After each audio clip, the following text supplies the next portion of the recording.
30 seconds.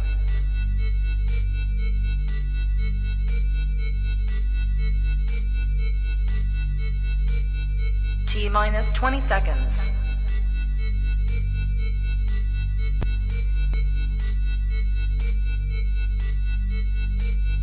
Ten, 9, 8, 7, 6, 5, Date light na kami. 4, 3, 2, 1, 0. Isang magandang hapon po or magandang gabi po sa inyong lahat. And at the same time, it's a midweek Wednesday night is Magandang Filipinas night. And back-to-back ako ngayon. So, let's begin our kwentuhan with Magandang Filipinas candidate. Let's start! Papasukin na natin sila isa-isa. Representing Northern Samar, Marzarina! Hi, good evening, everyone. Hi, Mars! And also Hi. representing from the province of Cebu, Mars Kefaya! Hello, everyone. Hello to our lovely viewers. Hi, Mars. Hello, Mars! Good evening! Hi, And last good but evening definitely po. not the least, representing Bisilig City, Marshanaya! Hello, everyone! Hello, Ayan. Mars! Tama ba ito? Maayong gabi kaninyong tanan because Yes. it's Visayas girls ang makakasama ko ngayon. So, All before- Bisaya. Yay! Bisaya, yeah. I'm also a Bisaya. I'm from Negros Occidental naman ako, di ba? Representing Visayas and Mindanao. But before that, let's introduce ourselves. Magpakilala tayo sa ating mga nanonood and give a little fun facts about you. Mga interesting facts about you. Mag-start tayo from Northern Samar. Mars Zarina May. Thank you, Mars. Thank you. Good evening, everyone. My name is Zarina May Tamada, and I come from the hidden gem of the Philippines, the province of Northern Samar. A few fun facts about me is that I used to be a very active student leader back in college, and I even served as an editor-in-chief of our university student publication. And aside from that, I'm very dedicated in serving in various social civic organizations back in college. So, joining Magandang Filipinas is kind of my way of getting back in track. Yeah, thank you. Thank you. Parang 10 years or 15 years from now, may makikita akong public servant dito. Yes. Di ba? You never know. Let's see. Diba? You never know, yeah. Baka maya-maya pagpunta ko sa Northern Summer, ay Mayora, nasaan na po kayo? Pwede. Diba? And from Northern Samar, diretso tayo parang 1 hour or 2 hours away from the Samar or the Eastern Samar region. Diretso tayo from the province of Cebu, representing the province of Cebu, Marsh Kefaya. Hello, Mars, and hello to our lovely viewers. Ako po, I'm Kefaya Alzair. I'm 18 years old, and I am representing the province of Cebu. So, fun fact about myself, I am a chess player. I am also a student journalist. And I graduated senior high school with academic achievement. I found my immense passion for pageantry at such a young age po, and I am very, very passionate to children. So that's it. Thank you. Diba? Grabe, the future is bright because 18 years old pa lang ha. Pakama Yes. na ang And also, movie. this is my first national competition. I'm so Wow! proud. Yeah. Nakakatuwa. And last you. but definitely not the least, ang ganda ng pangalan niya kasi isa din sa mga gustong-gusto kong ano nga ba to? Singer. Singer, yeah. Oo, si Shania Twain, di ba? Yeah, Representing from this Lake moment. City. Shania, introduce yourselves and give a little fun facts about you. Hello, everyone. My name is Shania Monica Sanchez Altamera. I am from this big city, 22 years old. And fun fact about me is that I was a photojournalist back in high school and also a student leader during my college days. I graduated Bachelor of Science in Civil Engineering, but right now I'm not working as an engineer. I'm working as an English trainer, hoping to be an engineer very soon. That's all. Yay. Ay, ano siguro, Mars, in God's perfect time, di ba? Yes, Di kasi ba? nga, Everything happens postponed for a yung board reason. exams. Super. Everything happens for a reason. Dinala ka ng Panginoon dyan kasi kailangan ka ng Yes. organization or ng company nyo ngayon, di ba? And also, nakakatuwa kasi photojournalist. Yeah. We're all Diba? journalists. It's so fun. Diba? We're all Creative. journalists. Yung Yeah. technical team natin na si Katrina is also a photojournalist. Mamaya, papag-uusapan din natin yan. But Mars, Sige. ito, question lang. Ito, very excited ako dito, Mars. Kasi syempre, I know that even though it's pandemic, andun pa din yung love ninyo for pageantry. That's why you're one of the candidates of Magandang Filipinas. But Mars, question lang. Before you join Magandang Filipinas, would it be okay, Mars, if you could share to us, ano-ano na yung mga pageant na nasalihan ninyo? Kailan kayo nag-start mag-join ng beauty pageant? At ito yung pinaka-importante, sino ang nag-motivate or ano ang nag-motivate sa inyo to join beauty pageant? Ito maganda to kasi parang feeling ko lahat dito minotivate ako ni Mama eh. So, mag-start muna tayo from Bislig City, Marsha Naya. Well, my story about pageantry is very funny because we had an inter-school pageant when I was still in high school, third year high school, and I was not the choice of my teachers. My choice sila for the pageant kasi nga I was tall and dark and I had kinky hair and I wasn't that attractive at all, I must say. So ayun, that yung makeup artist yung naka-discover talaga sa akin about sa pageantry. Sabi niya hindi ako mag-handle ng ibang candidate kung hindi si Shania. So pinaglaban niya talaga ako. Ano ba nakita niya sa akin? So yun yung first ever pageant ko and nanalo ako and then I was like, oh, this is so exciting. So my love for pageantry was born because of the first pageant that I had and also one person believed in me. So yun yung story. And then eventually when I reached college, I joined inter-university pageants and I was able to represent University of Southeastern Philippines, Davao region because USEP was part of Davao that time. And yeah, I represented Region 11 in a national competition, Pasok National in vegan. So that was my life before. And that was in the school, na pageants. Pero outside school, I also joined Diwata ng Bislig 2016. And I also won the pageant. So that was my life before. Very exciting, right? Yay! Thank you so much. Pero Your ito story is great. yung ano nga ba to, yung naka-discover sa yung Mars, up until now, intact pa din yung communication ninyo? Siya yung makeup artist ko until now. Wow. Yes, we have sabi ko sa kanya, baka we're meant to be, tayo na lang. Pero nakakatuwa kasi yung journey mo, it's not your journey, but also the journey of the person who parang mentored you, di ba? So Yes. ang ganda ng story. Super, Nakita niya super. ako from an ugly duckling to a beautiful swan. Oh, Ganon yung story ko. Grabe yung ugly duckling. Oo nga talaga, seryoso. Bongga, di ba? And also, best regards. Extend our regards to that person, Mars, because His name is Juvan. Ayun, hello Mars Juvan. Kung nanonood ka man, you created a beautiful lady in front of us right now. Ayun. Thank you. And from Bislig City, diretso tayo from Cebu, province of Cebu. Ito, 18 pa lang. Let's see kung ano na yung experience niya and also yung love story niya in the world of pageantry. Yeah. Mars, it's your time. Mars, Go, sis. Thank you, Mars. Okay, hello po sa lahat. I just want to start off by saying na I was bullied as a kid. And I did not meet the beauty standards sa mga Pilipino because of my race and because of my skin color.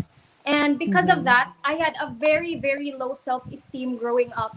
And on my 9th grade, I think I was 14 at the time, my teacher asked me to join Miss Intramurals. And because of curiosity, I said yes. Fortunately, I won the pageant and then I represented my school, Sibonga, in Miss DipEd Cebu Province. And that pageant is where everything started for me. Like, Mhm. Miss Dip Ed Cebu Province is the pageant that opened my heart. It opened the burning passion within me to continue Mhm. on joining beauty pageants. Because growing up, I always wanted to be involved. May it be in the field of community drives, societal movements, community movements. I always wanted to help po. And that Mhm. is really my passion. And when I joined the pageant, I realized now, wow, pageantry is my field. This is where I will excel. Kaya Mhm. I developed a very immense passion po and love for the beauty industry at such a young age. I was 14 years old. And then the following years, 14, 15, I joined a municipal pageant. It was Miss Dumanhog 2018, and I won. And then I joined a mall pageant, which is Miss Gaisano Grand Malls po. And then the following year, I joined Miss Binibining Badyan.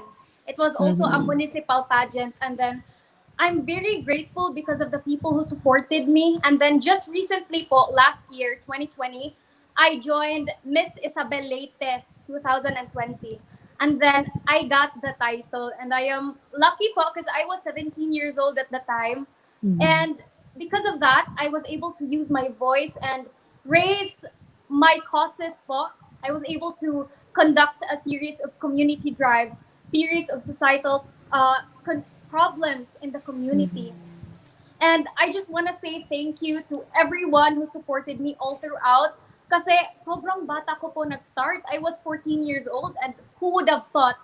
And I just want to say that I am very, very proud of myself that now I am 18 years old and I joined my first national competition, Magandang Filipinas. And also Mhm. because of this, I was able to create a family out of my advocacy, which is Pahiyom, making Mhm. children smile.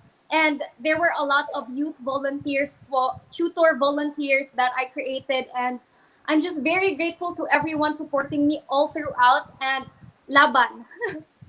Yun, laban. Ayun. Maraming Yeah. salamat. Inspiring Sa totoo naman. lang, grabe. Grabe yung grabe din yung pinagdaanan. I know, ito yung Mm. sa mga nanonood Akala lang kasi natin, it's a bit of glitz and glamour. Nakikita na lang Yeah. natin kasi is yung final resort. But sa Yes. totoo lang, yung experience ng mga candidate natin is hindi rin siya basta-basta. It's Sa not totoo that lang ito easy po.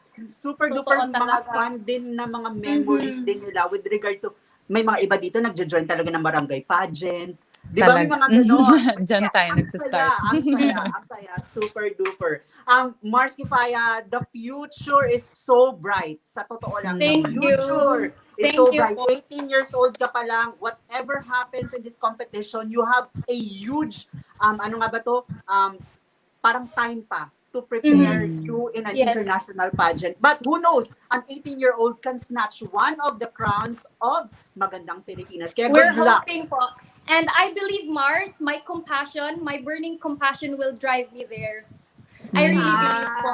Yes, because Thank I'm you. extremely passionate. Thank you. Alam mo, sa totoo lang, natutuwa ako sa kwentuhan and most of the girls also agree because sa kwentuhan na ito, nakikilala niyo din yung mga co-sisters ninyo. At I Yes, know that's that it. baka I'm first time super na lang Definitely. excited nakikita yung for isa't this. isa. Excited ako to meet my co-sisters. Diba? So at least if ever na magkita-kita kayo, at least you have the three of you have connections na kasi Yes. Yeah. nakita niyo na Best yung isa't friends na isa. tayo, ha? Ay. Bisaya Yeah. man good. Bisaya Bisaya man ta. ta. Already, ha? Bisaya lang ta. Thank you so Bisaya. much, Mars Kifaya. And now, Thank you diretso din. tayo.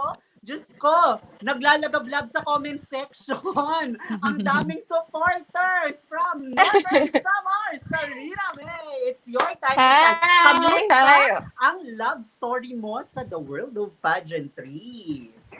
Okay, I'm gonna try to make it as short as possible, but I want to start it with the fact that my pageant journey and my student leadership journey went hand in hand kasi. Like, I started when I was just 14 years old. That was my very first pageant. It was a municipal pageant. I joined Mutianang Alan 2014.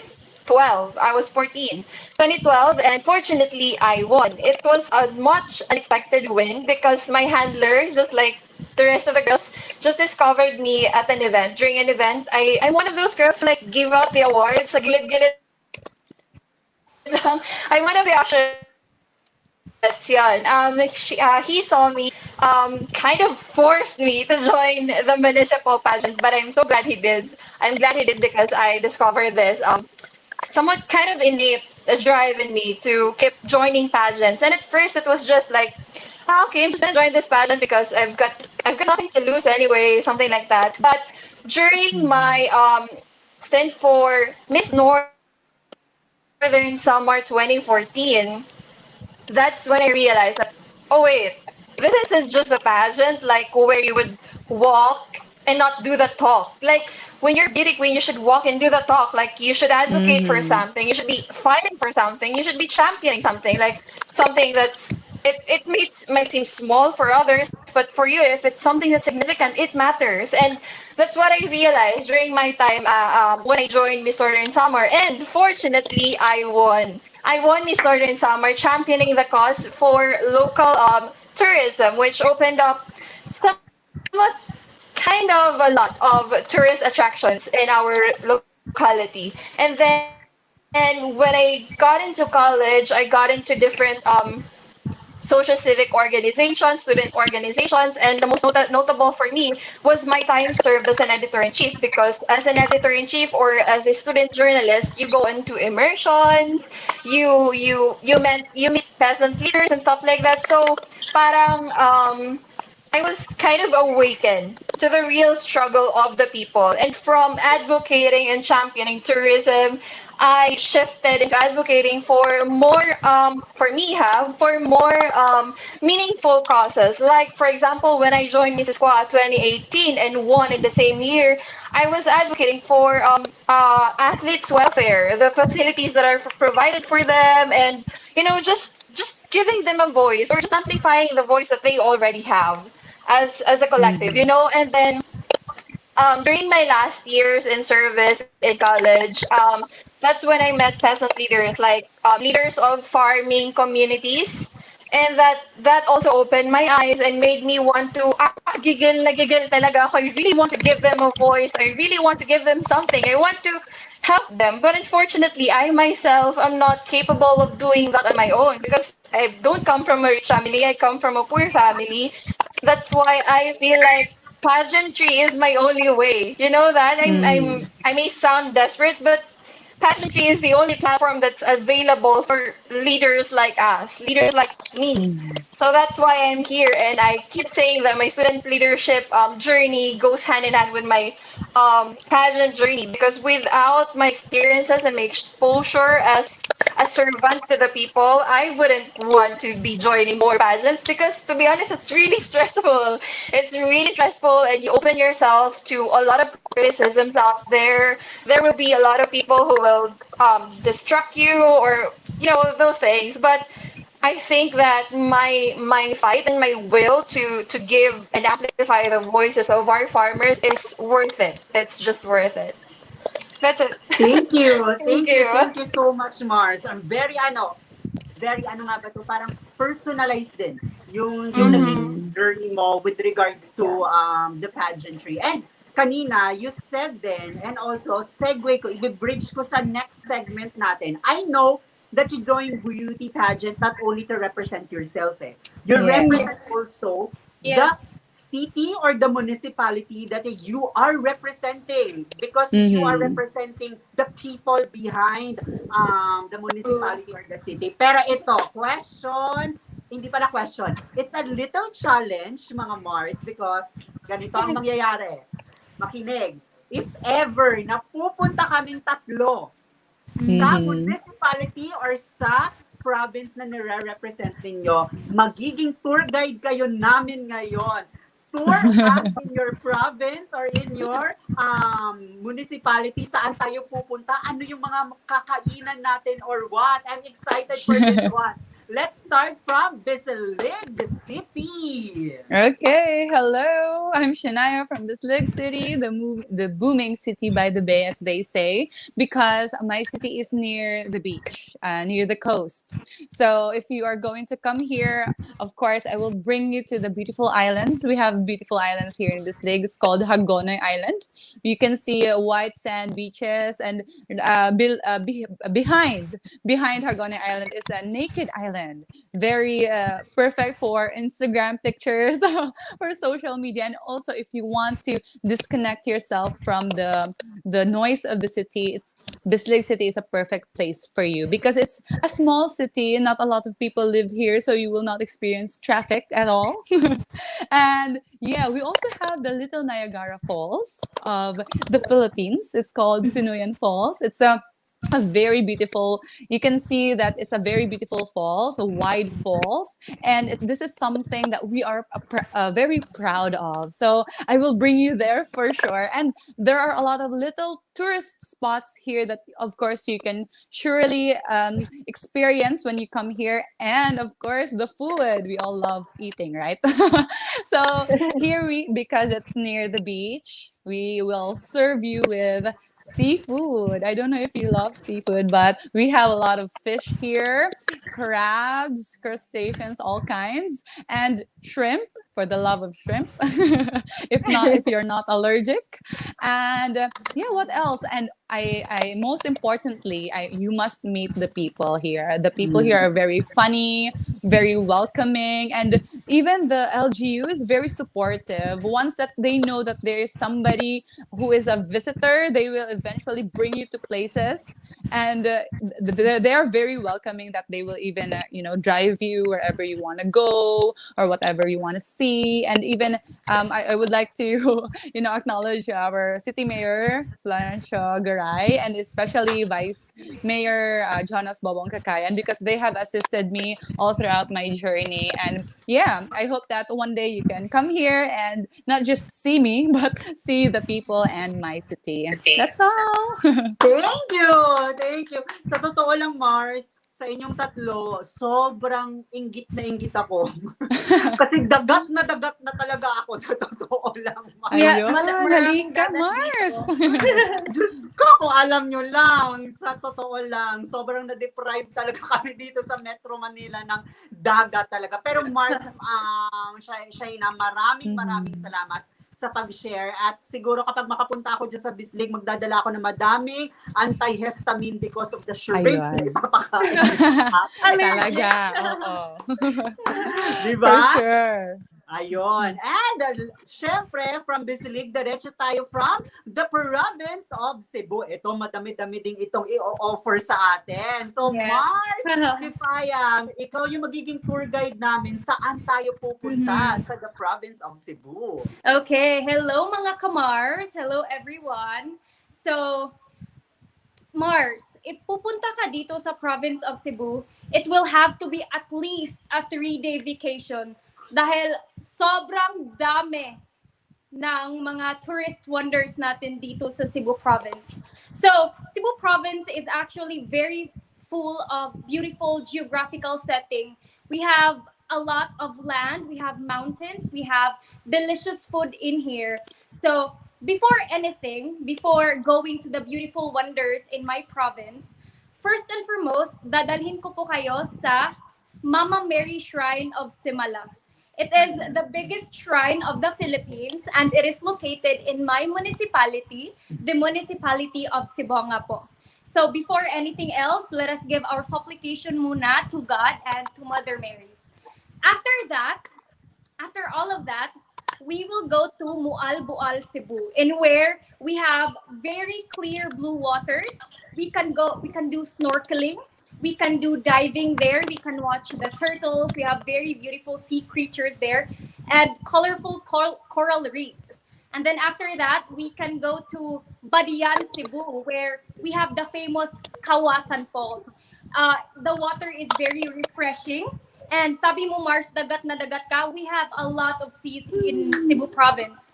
And then, we can go back to Mualboal and then eat in Chef Marquis' house. So, it is a burger house. Mars, gusto mo ba ng burger? You like burger?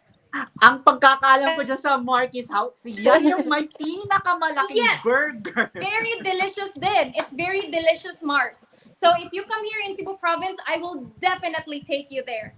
After that, we can go to Dalaget, Cebu, in where we have the tallest mountain in Cebu, the Osmeña Peak.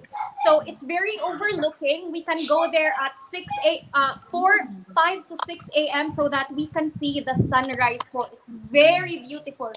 The view is very nice. And then on our second and third day, we can go to Oslob, Cebu, in where we can watch whale sharks. We can dive with the whale sharks in there.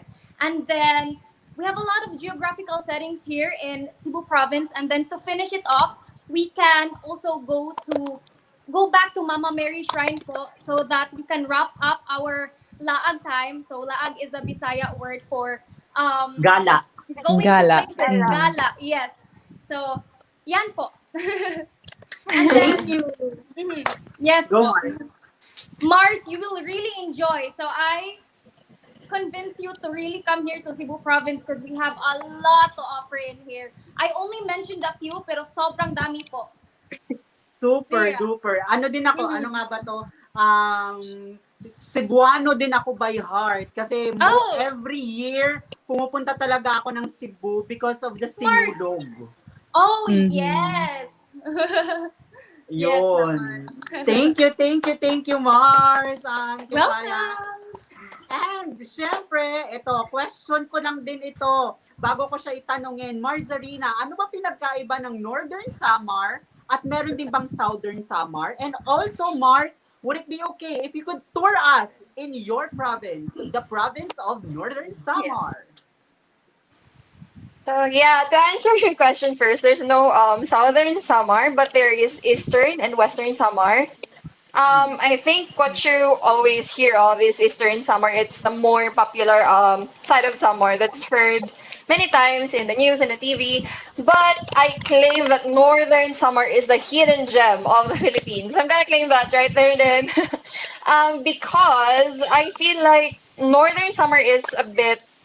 Although Allen Northern Samar is what we call as the gateway to the Visayas because it's where the ships from Matnog, Sorsogon lands to connect Visayas. But not many people actually tour Northern Samar because not many people know that there are a lot of unspoiled beauties in the province, and that's what I want to emphasize when I'm campaigning for the tourism of our province. And if I were to bring you there, you definitely have to stay for at least a week. That's how much undiscovered beauties the province has. You have to stay there for a week, and unlike other bigger provinces where you could tour in, where you could like experience luxury and develop establishments for tourism in northern Samar, what you will experience that sets it apart from other tourist destinations is the authentic province life. Like when I offer you food, I'm going to talk about moron, sinarungsong, okoy, and the province food, the kakanins. That's what I really miss about the province since I've been staying here in Manila for quite a while now. So that's definitely one of the few things that I will let you experience. And then as for the places, I'm not gonna name specific places because you're probably unfamiliar with it. But I will, what I will do instead is mention what kinds of tourist attractions that we have. The entire province faces the ocean. It's one of the foremost formations. I don't know if some of you have heard of Bire rock formations, but it's one of the few famous tourist spots in our province. So that's one thing that you should look out for, our rock formations. And then we have a lot of falls too, a lot of falls and a lot of beaches to note. For example, the beach in Victoria. Actually, almost every town in our province has its own beach, and even our university has a beach inside it where people go surfing and stuff. Yeah, yeah, that's it. That's an interesting fact. And our university, the University of Eastern Philippines, is very conducive for learning. It's very environmentally inclined. Is that what the term that you call it? But yeah, we have a beach inside and stuff like that. And what else? We're developing world class resorts now, like for example the San Vicente Pink Beach, which was previously not even accessible, that didn't have like electricity or internet there. Now they have a world class resort there. So we're really growing, and that's why I feel like Magandang Filipinas is a really good platform for our province, especially considering that our province has been long the fourth poorest province in the country. And tourism will really uplift not only the tourist attractions there, but also the livelihood of a lot of people. Tourism brings livelihood. So yeah, I hope you visit there soon. Yeah. Mars, as in, magbe-visit talaga ako sa Northern Summer. Kung matapos na tong pandemya, isa-isahin ko talaga kayo kasi i-vlog ko Mars, talaga. I will Yes, wait for yes. here in Cebu province. Yes, kaya I will wait for i-vlog you. ko talaga Yeah, siya. I will wait for you Nasasabihin too. ko, ito yung sinabi nila sa akin. So, dapat dalhin talaga nila ako dito. Pero, ang kidding aside, sa totoo Yeah. lang, it's a really good platform now that Magandang Filipinas offers you girls. Kasi, you're not just, parang sabihin natin, it's not just parang nasa box lang na Filipina is maganda. No. Magandang Filipina Exactly. is also connote to Magandang Philippines, which is Yes. our Yes, country. yes, Diba? absolutely. And Mars, I would also like to note that this is a very good platform then, because when the pandemic is over, people will want to travel. And aside from the localities that we are trying to promote, like for example, I'm promoting Northern Samar, you're promoting Cebu and Bislig City. If we work on a national level, we could encourage a lot of tourists from outside of the country to visit our country to help us revive our economy. So hindi talaga joke ang platform ng pageants for beauty queens. It's a really big deal. Yeah, Yes. true. Yes, very, That's very true. true. Yeah. Kasi parang sabihin natin, ito parang cliche siyang pakinggan, pero huwag tayong maging dayuhan sa sarili nating bayan. Let's Of promote course. first, and at the Yes. same time, Yes. let's go first. Yes. Let's Tour explore around the Philippines first, di ba? Yes, Before Yes, tayo pumunta exactly. sa that's ibang Yes. really true. world class world class. Hindi lang sa place Mm-hmm. kundi sa mga tao mismo. World class tayong We are mga known to Yes. be Pilipino. very hospitable people, Mars, Very, very true, very around the true. world. Maraming salamat mga Mars kasi sa Yay! totoo lang, excited ako. And also, kayo na ata yung fourth batch na nakakwentuhan ko. Masasabi ko, sobrang quality girls nang nakuha ng Magandang Filipinas organization. Kaya congratulations. Every night, nagme-message kaming dalawa ni Mars Eva Patalinhog, which is your national director. Talagang sinasabi niya na ang mga girls ko, Mars, is quality, which is totoo naman. Sobrang quality yung mga girls. Thank you. I'm excited for the inaugural of your Magandang Filipinas. And hopefully, I will see you in Panglao, Bohol. See Very, you. very soon. See you, Mars.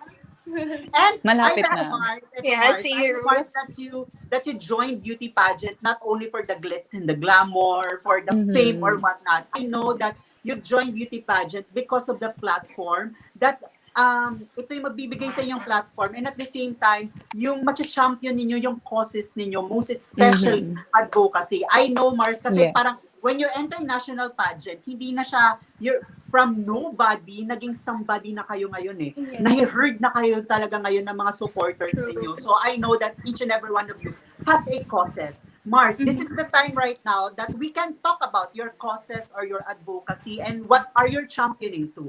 Let's start with the province of Cebu. Mars Kifaya, the floor is yours. Educate us with your advocacy. Okay. Hello again. I'm Kifaya Alzair, and I'm representing the province of Cebu. So, the main reason on why I joined the field of pageantry is because I wanted to be a tool. I want to be a catalyst. I want to be a voice towards the unheard. And because of that, I founded an organization and an advocacy that is called Pahiyum making Mm-hmm. children smile. So, to enlighten you what pahiyom is, it means smile. And I want to give the children smiles. And so, because of that, I founded a family. I founded a lot of youth in my community who volunteered to tutor as well. And I am really, really grateful to be part of this family because so far we catered a lot of kids. We went to mountainous elementary schools in my province, the province of Cebu, and it is very, very heartwarming po to see the smiles of the kids. And they are very, very grateful for the little that you are giving them. And I am telling you po na before, I only dreamt, I only dreamt of conducting my own community drive. But because of pageantry, specifically because of Magandang Filipinas po, I was able to use my voice and to really apply what I wanted to do. And so I just want to say thank you for this opportunity po. And I also want to say thank you to everyone who supported me and to my Pahiyong Making Children Smile family. Thank you so much for volunteering yourselves for the kids. And I am very, very happy. So everything that I am doing in the field of pageantry and wherever I may go, I will always carry the children in my heart. And I believe that this passion within my heart, it will take me to wherever I want to go in life. So that's it po. Maraming Yes. salamat, Mars. You're welcome, Sobra, Mar. sobra, sobra. And hopefully, after matapos yung pageantry na to, please, Mars, promise me Mhm. to devote yourself Yes, of in this course. advocacy. Actually, Mars, this advocacy was started last year. It started February 2020 up until now. Pahiyom Making Children Smile. Yes. Thank you. Thank you so much, Mars. And also, from Cebu Province, diretso tayo ng Northern Samars kay Mars Arena. Mars, would it be okay, Mars, if you could share to us your advocacy? Ano yung backstory ng advocacy mo? Why you choose this advocacy to champion in this platform? Mars, the floor is yours right now. Thank you. I've been waiting so long to be able to talk about my advocacy because, I don't want to talk about it with so limited audience that I have, and I'm able to here. My advocacy started with how my journey went hand in hand with my student leadership journey. I mentioned earlier that my immersions as a student leader opened up my eyes to the struggles of our farmers and the peasant community, right? And actually, I kind of took a break on being active on social work and stuff like that because I moved to the city from Northern Samar. I moved to Mandaluyong City, and I focused more on my time settling here. But last year when the pandemic hit and I just saw the struggle of our farmers, how hard they were trying to sell their produce, kung paano nabubulok yung mga agricultural produce nila sa lupa mismo because they can't even harvest it because they don't have the means to sell it, or they don't have the opportunity to sell it in a market that's penetrated by our consumers, right? So that's why I think that it's very important to talk about agricultural literacy. That's my advocacy. And although for many people it's a very vague topic or it's a very wide topic to talk about, I still want to insist on talking about it because if I won't, then who else will? Because it's too big. No one is trying to talk about it. And when I talk about agricultural literacy, I'm not only talking about how we grow our food, how our food are put into our table by our farmers, but also the welfare of other people who grow our food. Like, for example, I have this three-step agenda in my advocacy, in which first we have to raise awareness first on the struggle of not only of our farmers, but also on the agricultural industry itself. And then second is marketing. This is where I think it's right for us to romanticize farming so that we encourage more people to be more involved and more interested in the agricultural industry. And then the third part, when we get all the resources and the attention and the platform that we need, that's when we need to start talking about the welfare of our farmers. Like our farmers don't have health insurances. Their children aren't able to go to school. They don't have life insurances and they're not financially literate. That's something that we should talk about because the average age of our farmers is what, 64 years old? They're growing old, and when this generation of farmers is not able to farm for us anymore, it will impose a much bigger challenge on our country's food security. Like, for example, now we're scarce in rice. People, not many Filipinos realize that when our suppliers stop exporting rice to us, we're gonna be hungry. Not many people realize that. That's why not many people pay attention to our agricultural industry and to our farmers. And I think that whatever voice that I have will matter in this campaign because no one else is actually talking big about it. And we need to start doing that. That's it. Thank you, sobra.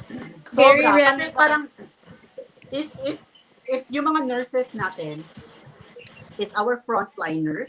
The doctors are frontliners. The agriculture, most especially the farmers and also in the livestock industry, is our backliners. Sila yung masasabi natin mga backliners natin in this time of pandemic. Kasi sa totoo lang, anong yung mangyayari sa atin kapag wala sila? Magugutom tayo. Sa totoo Definitely. lang. You know what, True. Mars? You know what, Mars? We've been classified as a newly industrialized country, but we can't deny the fact that we're still very reliant on our agricultural industry. Agriculture is still the backbone of our economy, you know? So, yeah, Super, super it's Mars. important. And hopefully Mars, you amplify this voice of yours. You take advantage of Yes. this platform because sobrang lawak din ng ma-reach ng Magandang Filipinas. And most For the especially ngayon, platform, we yes. do have roughly around close to 200 people watching our live right now. So Yes, it's a yes. really good, it's really good platform for you girls to champion this causes. Not only for us four na na-educate tayo sa ating mga advocacy, but most especially Yeah. sa audience natin. Super sa audience Yes, yes, Mars. natin. That's Maraming why I started my talk by thanking you for giving me this platform. This is my first step, Mars, so thank you so much.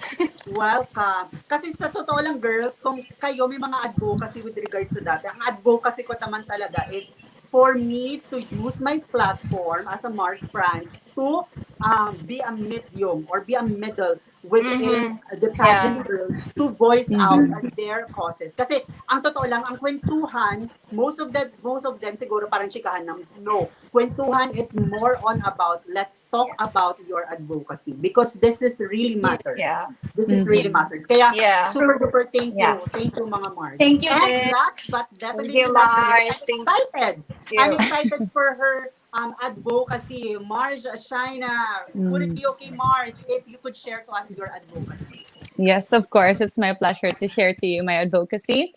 This advocacy is not only focused about myself, but I am representing a whole community, the community of Bisdig City and even the province of Surigao del Sur. So here, tourism in my place and especially in my province is much increasing already. A lot of people want to travel here, but of course, we all know that tourism has positive and negative effects, not just in the environment, but also in the lives of the people living in the place, especially here in Bisdig City. So we have drafted, me and my team. The idea is not just only mine, but I've been brainstorming about what we can do on helping our city, the advocacy that we should have in order to create action, not just talk but action towards helping other people. Well, we have thought about the having cultural tourism, because especially now, the tourism is in postponement. Not people, not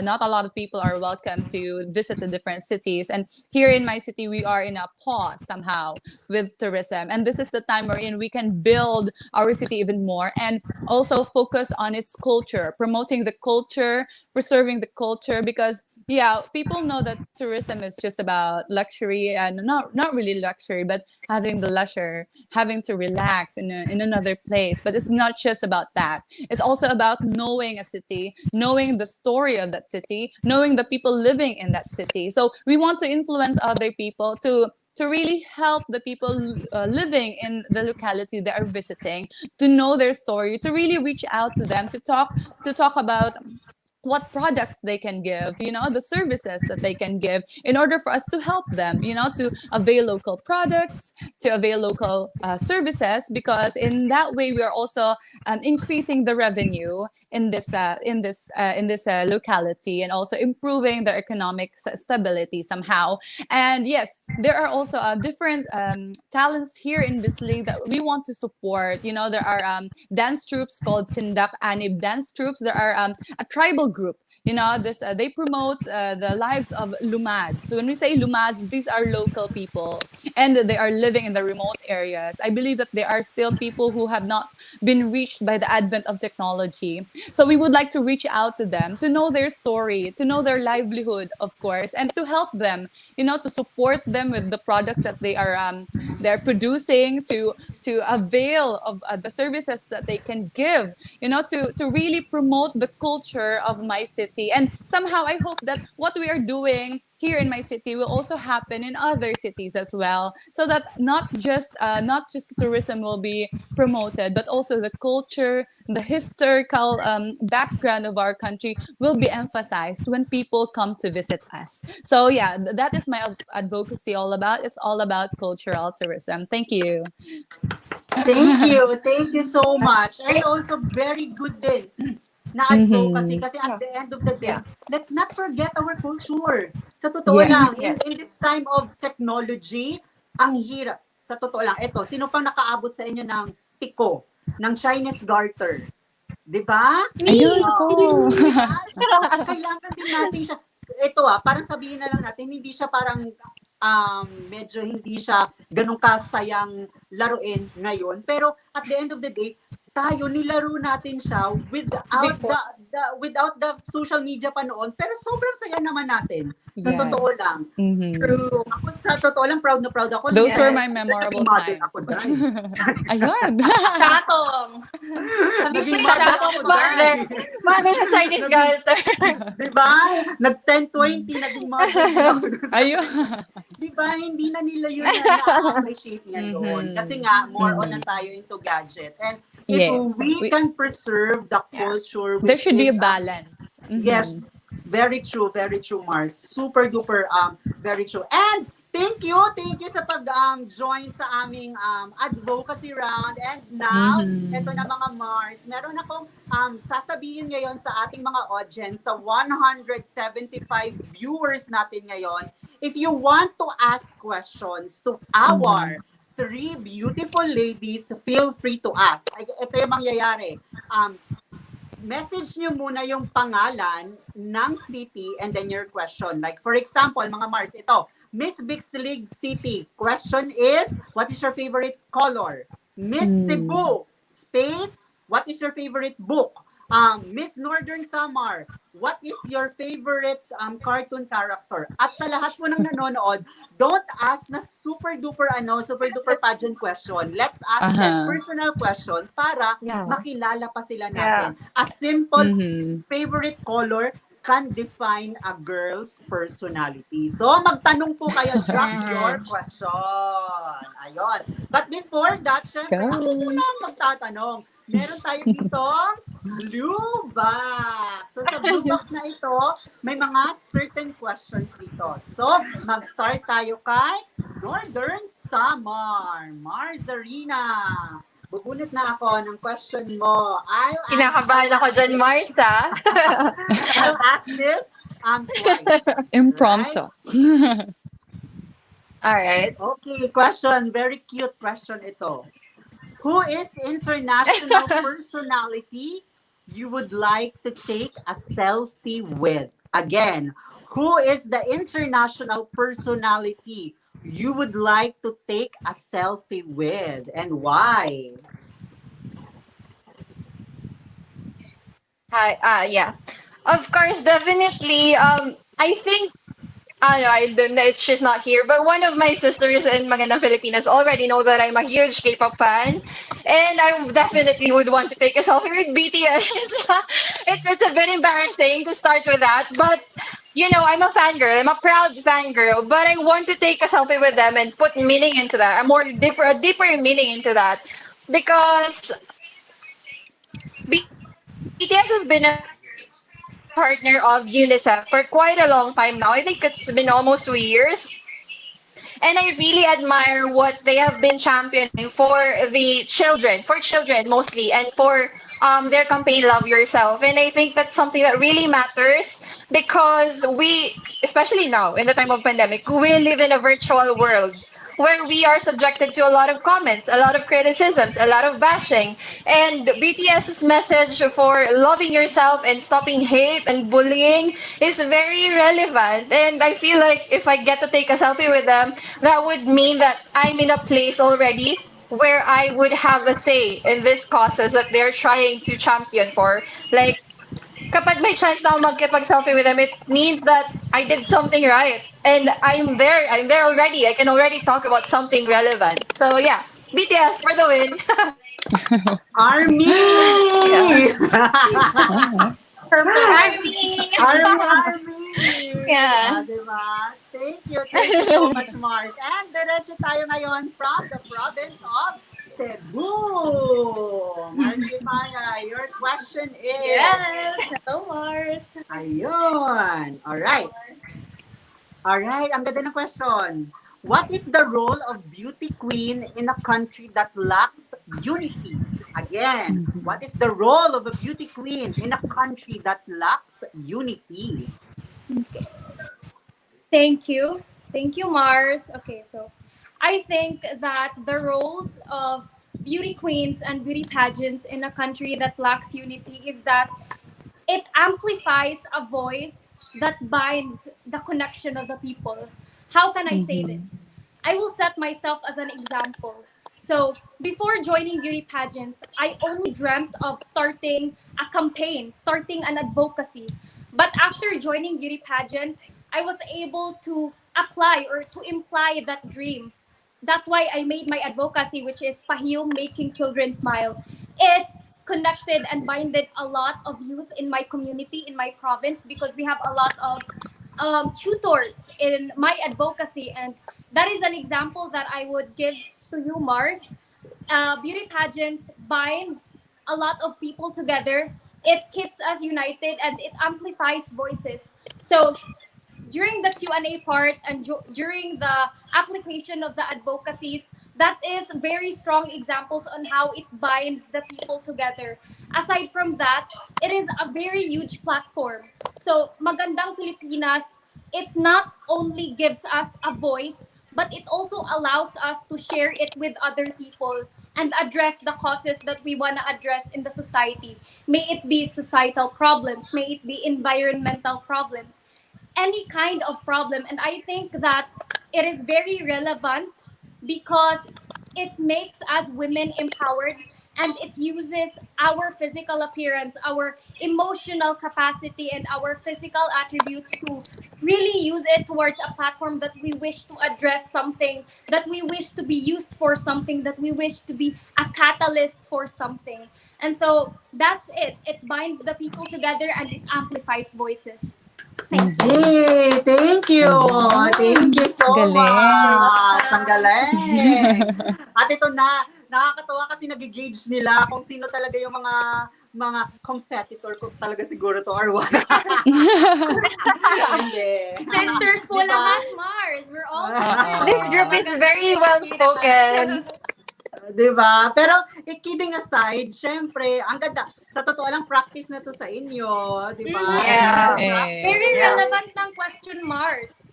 It's very relevant. Thank you. And last but definitely not the least is Me. Marsha Nana from Desiree. Yeah. Alright, question to Let's you go. is,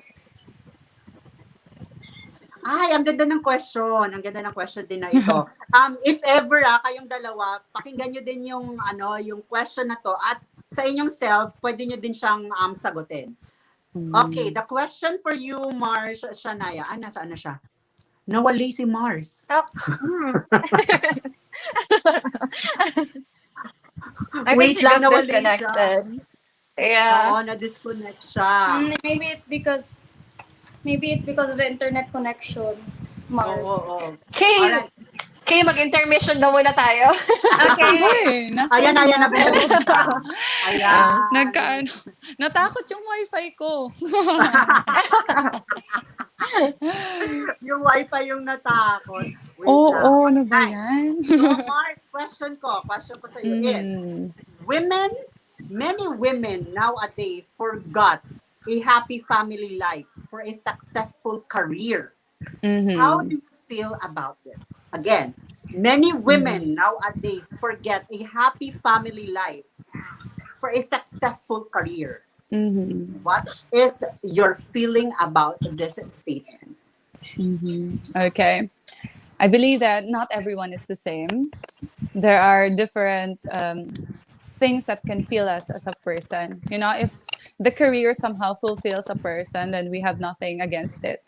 But if somehow having a family life is something that you aim to have, but the success for the career is also something that you also want to have, and you're in doubt between the two when you have to choose, I think you should go with having a happy family life somehow. You know, because at the end of the day, we all want to have a home, and that is with the people that we love. You know, but it depends on you as a person, on what fulfills you, because at the end of the day, again, we all want to have that satisfaction in our hearts, you know, that sense of fulfillment in our hearts. We all want that. So just reach on what you want to have, and to have that fulfillment in your heart. Just do what you are destined to do in life. Yeah. Yay! Thank you! Diba? Bongga! And now, Ayan. diretso tayo sa fans question. Ito, may tanong dito ang isang fan ninyo for Miss Cebu. Miss Cebu, Kifaya. My question to you is, what would be your greatest and positive contribution in joining this pageant? Okay. Thank you for that question. I think the biggest contribution that I can give upon joining Magandang Filipinas is my advocacy. I will never get tired of mentioning this, because actually when I saw the Magandang Filipinas post on Facebook, I automatically knew within my heart that I am gonna send an application to Magandang Filipinas, because I am aware that the Magandang Filipinas organization is exactly the organization that will give me the platform towards my cause. And that is my advocacy, Pahiyom, making children smile. Now I am able to apply that advocacy to my community, to the children of Cebu province, and I am extremely proud. And I am looking forward to more community drives, to more engagement in Cebu province. And I promise, I will make a promise that even after Magandang Filipinas, I will continue this legacy, and I will continue to be a tool and to be used as a catalyst in my province and for the children. I will always make the children smile, and I think this is my biggest contribution upon joining this pageant. Thank you. Yay! Thank you. Galing. Thank you so much. You're welcome. Alright. So for Miss Northern Samar, tinatanong ni Joey, one of my good friends. Warainon din, itong si Joey. Ang tanong niya is, for Northern Samar, what is your edge to other candidates knowing that there are many pageant veterans? All right. Thank you, Joey, for the question. A very challenging one. But I think my edge is the fact that I have nothing to lose, because this is my first national pageant. So I'm just here absorbing every lesson that I'm yet to learn within the pageant journey. And I think that's why Magandang Filipinas is also perfect for me, because Magandang Filipinas is an inaugural pageant, and I really plan to grow with Magandang Filipinas. You know, and I think that's my advantage among all the other MF ladies, because more than my advocacy and the voice that I'm willing to lend to other people is the fact that I am very hungry for learning. And so I have faith on the purpose of Magandang Filipinas. And if Magandang Filipinas chooses to instill that with me to spread awareness to whatever cause Magandang Filipinas is trying to champion for, I'm very open to that because I have nothing to lose. I only have something to learn, to learn, to learn, to learn. So yeah, I'm here. I'm available. Use me as you wish. Yeah. Thank you. Thank you so much, Mars. Diba? All right. For Bislig, Yeah. Mars and Aya, the question is, regardless of the outcome, how will you Mhm. see yourself after competition? Regardless of the outcome, I will continue to see myself as a friend to new girls, to new friends, the family that I will have in Magandang Filipinas. And also, I will continue to see myself as somebody who is an inspiration towards others because having to join this pageant is not easy at all. But I really gave it the best that I can in order for me to represent my community. And this is something that other people should be inspired of, that if there is something that you want to pursue in life, you should pursue it despite the fact that we are facing the pandemic or there are other kinds of situations that you are in that is preventing you to pursue your dream. Then you should have that heart to continue to never stop. And failure should never be your option. Backing out should never be your option, because at the end of the day, beautiful plans will surely happen in your life because you are destined to have a beautiful future. All of us are destined to have a beautiful future. That would be all. Thank you. Yay! Super duper! Ang ganda! Ang saya ng ating kwentuhan at hindi nyo alam, Yeah. may Yes. oras na tayong nagchichikahan. Yeah. Sobrang Wow. Oh, really? Ayaw nga, no? Time flies so Diba? fast with you, 1 hour Mars. 90 minutes na tayo Yeah. naman. Yay! And before we end our live now, our kwentuhan, I just like to invite everyone to follow my official social media, which is Mars Friends po, sa Facebook at sa Mhm. Instagram. And at the same time ngayon, nanonood kayo sa aking page, please like and subscribe na din. And also sa YouTube channel ko, Mars Friends, happy 16,000 subscribers, everyone! Yay! Thank Sobrang you. dami. And Mars, Congrats. before we end, would it be okay, Mars, if you could share to us saan kayo nila mapafollow sa social medias ninyo, and Mhm. also your message to your supporters, your friends, and at the same time, your backbone, the core of your Mhm. pageantry, which is your glam team and your family and friends. Mag-start Mhm. tayo from Northern Samar. First of all, I want to say thank you to everyone in the comment section right now. I'm seeing a lot of people commenting my name, and I'm really thankful towards you guys because I know that you've been super supportive of my pageant journey ever since I was younger. And also to my handler na chinek pa muna yung look ko before ako pumasok sa live mo, Mars. And also to our province. Our province is very supportive of me, including the municipality of Alan, Lavisari, Silvino Lobos, and Catarman, the provincial government, the tourism office, the PDRMO, the PIO. Thank you so much, everyone, for sending your support and help towards me. And my parents, of course, my family, who are my greatest motivators. And sino pa ba? I think I'm forgetting. Oh, Kagandahang Flores. Thank you so much to Kagandahang Flores for embracing a neophyte like me into the family. And if you want to follow me, if you want to know more about me and know more about the things that I usually talk about or blabber about in social media, you can follow me at Zarena Me. That's CZAREYNAMI. That's my username in all of my social media platforms, including Facebook, Instagram, Twitter, and TikTok. Yeah. Thank you. Thank you so much, Mars. And also from Bisalig. Yes. Mars, Hello, saan nila everyone. mapafollow? Yeah. Do not forget to subscribe to follow me to see my journey on my Facebook page, Shania Sanchez Altamera, and also I have my Instagram account at Shania Altamera, TikTok at Shania Altamera, and also Leica app. at Shania Altamara. Please do follow me in these accounts. You will see all the things that I have been doing in preparation for the upcoming pageant. And I would like to thank my family and my friends, my mother, my father, my brother, who are away from me right now, but hopefully one day we will be together again. And also to my makeup artist, my manager, Ken and Gil and Juvan and other people with me here. Actually, they're here around me. And also my family and friends in the other places. Thank you very much for your support. I can see all of you flooding the comment section. And this is very heartwarming for me. Please do continue to support Mars France also for his advocacy. Thank you very much for this opportunity, Mars. You're very much welcome, Mars. And last but definitely not the least, from the province of Cebu, Mars. Okay. Thank you, Mars. So, hello, everyone. I just want to say that no amount of thank you can measure how grateful I am to the people who have been with me. So, these people includes my supporters, my family, my makeup artists, my team, Kagandahang Flores. I am super excited to work with you guys, especially Tito Rogel. Thank you so much for always supporting me and for having my back. I am super grateful.